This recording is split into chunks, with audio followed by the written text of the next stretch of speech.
মোচার ঘন্ট রান্না করার জন্য চুলোতে বসিয়ে দিয়েছি একটা কড়াই দিয়ে দেব সাদা তেল।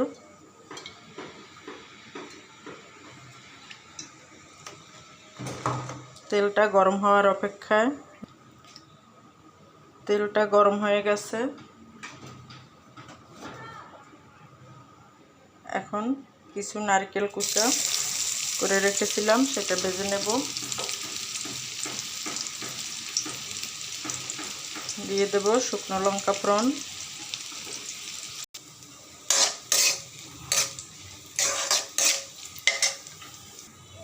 নারকেল কুচো ভাজি করা হয়ে গেছে, এখন তুলে নেব।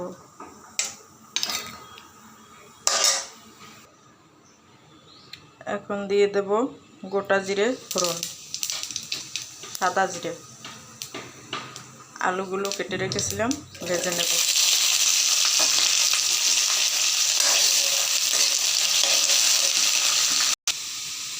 আলুগুলো হলুদ লবণ দিয়ে ভেজে নিলাম, ভাজা হয়ে গেছে, এখন তুলে নেব।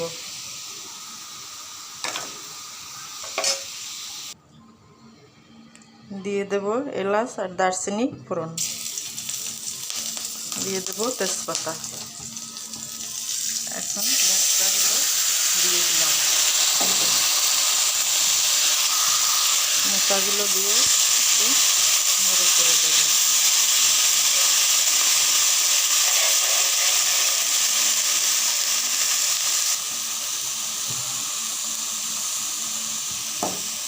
দিয়ে দেব আদা জিরে পেস্ট,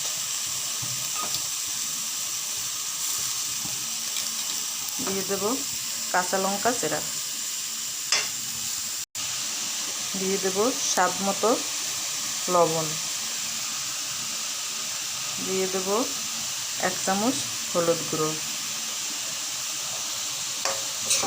নিরামিষ মোচার ঘন্ট রান্না করব,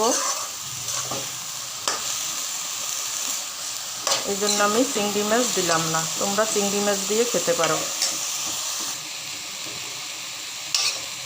এখন সিদ্ধ হওয়ার জন্য রেখে দেব 10 মিনিট। ঢাকনা দিয়ে ঢেকে দিলাম। 10 মিনিট পরে ফিরে আসছি। ফিরে এলাম 10 মিনিট পরে। ঢাকনা দিয়ে ঢেকে রাখার ফলে জল বেরোচ্ছে। এখন দিয়ে দেব আলু ভাজিগুলো, দিয়ে দেব নারকেল কুচা,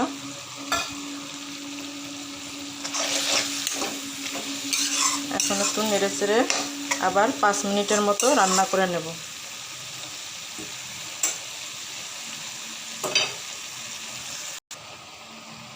দিয়ে দেব স্বাদের জন্য একটুখানি চিনি।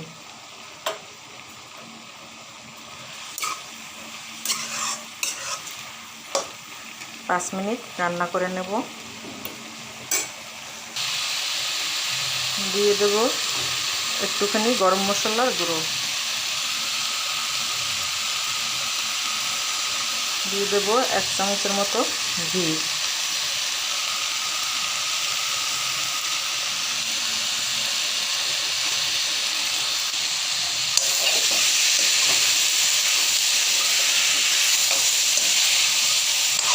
মোচা রান্নাটা হয়ে গেছে। আজকে এ পর্যন্তই, দেখা হবে পরের ভিডিওতে। তোমরা এভাবে রান্না করে খেয়ে দেখবা আর আমাকে কমেন্ট করে জানিও।